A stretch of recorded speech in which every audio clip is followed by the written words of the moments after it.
E falamos agora de desporto, comigo tenho Cancela Moura. Cancela Moura, muito boa tarde, obrigado pela sua presença. Falamos de desporto e começamos com o Futebol Clube do Porto, que ontem venceu o Lille por 1-0. Como é que foi o balanço do jogo? Eu penso que o Futebol Clube do Porto, antes de mais, fez um excelente resultado. Aliás, nas competições por eliminatórias, normalmente estes jogos fora são muito importantes, pelo menos a marcação de um gol, mas o Futebol Clube do Porto fez um resultado muito bom, porque no fundo obrigará o Lille a ter que ter um comportamento mais ofensivo no Dragão, o que permitirá ao Futebol Clube do Porto, provavelmente com mais segurança, poder ganhar a eliminatória. Penso que o Futebol Clube do Porto tem denotado, eu julgo que estamos no princípio da época, eu julgo que pelo menos os sinais que levam exatamente a perceber a forma de jogar do Futebol Clube do Porto, julgo que o Futebol Clube tem uma posse de bola enorme, bastante grande. Aliás, o Lille também é uma equipa que no fundo gosta da posse de bola, mas o Futebol Clube do Porto ontem conseguiu de facto uma posse de bola muito acima da média, mas já tinha acontecido isso no jogo do campeonato com o Marítimo. O que se nota é que o Futebol Clube do Porto ainda não tem a cutilância ofensiva que produza lances de verdadeiro perigo, verdadeiras oportunidades na área adversária. Penso que isto poderá ser um problema ainda de falta de rotinas, até porque Jackson Martínez manteve-se no 11. Importa também dizer que ontem iniciaram o jogo 5 jogadores que efetivamente não faziam parte do 11 inicial do Futebol Clube do Porto. E depois, no aspecto defensivo, penso que o Futebol Clube do Porto tem nesta equipa, que é uma equipa que eu julgo que o Futebol Clube do Porto recrutou muito bons jogadores, tem muito boas alternativas, mas julgo que há um setor que efetivamente ficou fragilizado, que eu julgo que é o setor central da defesa, que à medida, nos últimos anos, tem vindo a decair do ponto de vista da qualidade. Ano passado contavam com Mangala, que de facto já tinham feito rotinas no centro de defesa. A sua saída levou a que Bruno Martins Indi pudesse substituí-lo. Fez ou tem feito parceria com o Maicon, mas de facto julgo que será o setor menos conseguido deste Futebol Clube do Porto, que tem, diga-se, quase 2 11, isto é, portanto um substituto ou pelo menos 2 jogadores por cada posição. E penso que efetivamente o Futebol Clube do Porto ontem, não obstante todas estas questões que eu suscitei, penso que fez um excelente resultado, teve o domínio do jogo, houve uma, duas e deu um passo importante para passar a eliminatória. Aqui para já, nota positiva para Lopetegui. Eu acho que o Lopetegui, que é um treinador, eu afirmei-o aqui, quando surgiram as primeiras críticas sobre a falta de classe do treinador, eu por acaso não corroboro dessa opinião. Acho que é um treinador à imagem, por exemplo, de Carlos Queiroz, veio da formação. Aliás, um dos exemplos e o caso mais paradigmático neste início da época é o Rubén Neves, ser um jogador da formação de Futebol Clube do Porto, em quem Lopetegui apostou sem reservas, portanto tem sido um titular indiscutível. Aliás, eu penso que ontem deve ter sido dos jogadores de Futebol Clube do Porto que fez as exibições mais conseguidas. Joga numa posição muito difícil, que é um número 6, e portanto tem que ser muitas vezes estratega, ter uma visão de jogo. Eu penso que, apesar da juventude que no fundo ostenta ainda o Rubén Neves, julgo que é uma aposta muito exemplar desta característica que tem o Lopetegui. E depois, por outro lado, eu acho que já tem havido, por parte do treinador de Futebol Clube do Porto, algumas indicações de que ele é que contrata os jogadores, ele é que decide e, do ponto de vista técnico, não pretende que haja interferências. Nomeadamente, não tem, pelo menos para já, eu não sei se isto vai acontecer sempre, mas pelo menos para já demonstra que não há preferências por estatutos de jogadores, de nacionalidades. Por exemplo, o Telho ontem entrou, mas esteve como suplente. A questão de Quaresma ter ficado como suplente ontem suscitou, eu acho que de forma, eu diria, dúvidas sobre mas eu digo talvez de forma injustificada. A utilização ou não do Quaresma. Mas acho que de forma injustificada. São opções técnicas.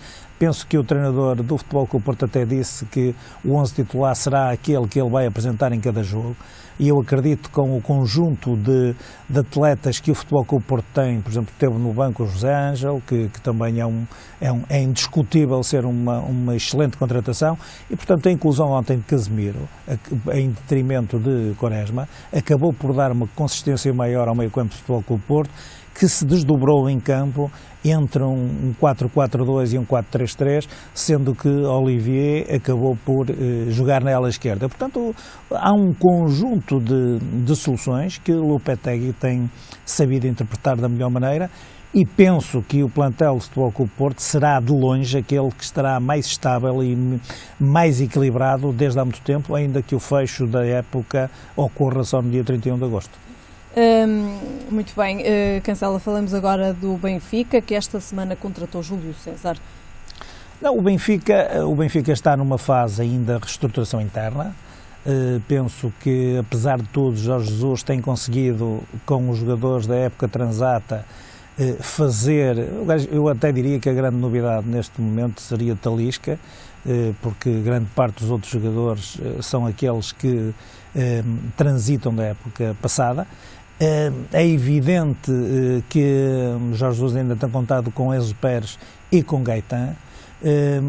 Enzo Pérez que ainda se mantém o ponto de interrogação. Eu ia exatamente referir isso. Enzo Pérez, Gaetan e até Luizão têm sido, no fundo, assediados, e o mercado de transferência ainda não fechou, por sucessivas propostas. Penso que o grande esforço do Benfica é pelo menos manter Gaetan, se sair Enzo Pérez. Parece certo que Enzo Pérez venha a sair, portanto o Benfica está numa reestruturação interna, e um dos setores que no fundo surpreendentemente ficou um bocadinho fragilizado foi no capítulo dos guarda-redes. Portanto, o Oblak rumou ao Atlético de Madrid, e o Benfica neste momento precisaria de recrutar um guarda-redes de nível internacional. Julgo que a experiência de Júlio César juntou-se um bocadinho de tudo. O Benfica está a fazer uma contenção muito grande nas contratações. Penso que Júlio César também estava no Queen's Park Rangers, era um clube de segunda linha em Inglaterra. Penso que a ambição dele, apesar de tudo, será terminar a carreira num clube desta dimensão, da Liga dos Campeões, e penso que que a juntar a isto, julgo que Arthur irá ser poupado à dispensa que inicialmente estaria prevista no plantel do Benfica. Penso que a isto não será alheio a confiança que é depositada pelo treinador Jorge Jesus, e não obstante as falhas de Arthur, nomeadamente na Supertaça e nos jogos que têm vindo a ser disputados, Arthur acaba por ser o herói improvável. Primeiro na Supertaça também, porque defendeu os 2 penaltis, e depois porque logo aos 10 minutos no primeiro jogo do campeonato com o Passos de Ferreira, o Arthur defende um penalti aos 10 minutos quando o jogo estava empatado. Importa aqui dizer que o Benfica, apesar de todas estas limitações, em 10 anos é a primeira vez que ganha, tem uma vitória na primeira jornada do campeonato, que era uma estatística, mas de facto o jogo que é de registar. Continuará Arthur a ser a preferência? Continuará a ser o guardião?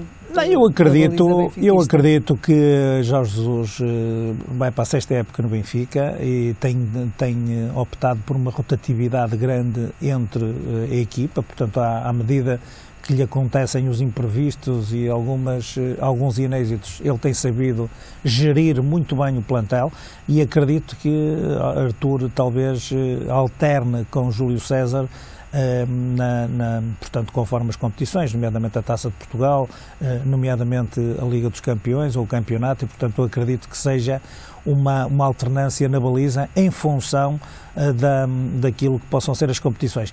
Acredito, todavia, que o grande titular do Benfica na baliza irá ser Júlio César. Para isso é que se pretariu, inclusivamente, o guarda-redes da seleção grega, que, no fundo, foi uma não contratação. Foi anunciado, esteve quase contratado, mas uma não contratação em função desta aposta em Arthur. Muito bem. Falamos agora do Sporting e do regresso de Nani. O Sporting, neste momento, legitimamente ostenta aspirações para fazer um pouco melhor que o ano passado. Fazer melhor que o ano passado é ser campeão. E eu digo que ostenta com alguma legitimidade porque, em princípio, mantém-se a sua estrutura base. Tem tido alguns problemas com Slimani e, neste caso, com Rojo, que agora foi transferido para o Manchester United. Foi um fecho feliz para o plantel. Quando estavam ali um problema disciplinar, consumou-se, no fundo, uma transferência com um reforço de peso que é Nani, que efetivamente não tem sido utilizado. Conheço bem a casa também. Além disso, julgo que vai ser uma grande oportunidade do ponto de vista profissional para o jogador, que fez uma época muito fraca no Manchester United ano passado.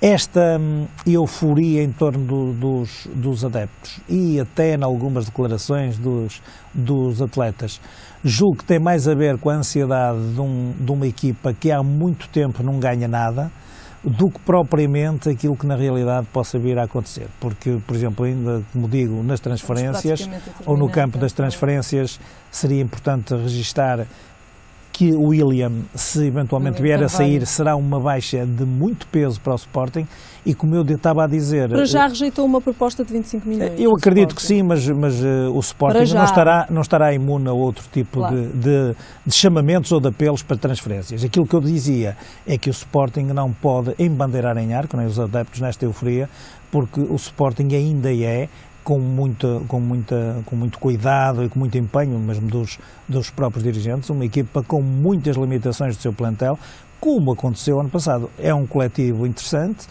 manteve a sua estrutura do ano passado, mas julgo que são injustificadas estas euforias em torno de algumas declarações menos avisadas de alguns atletas e dirigentes do Sporting. Muito bem, obrigado, Cancela. Ficamos por aqui e voltamos a ver-nos para a semana. Boa tarde, para a semana.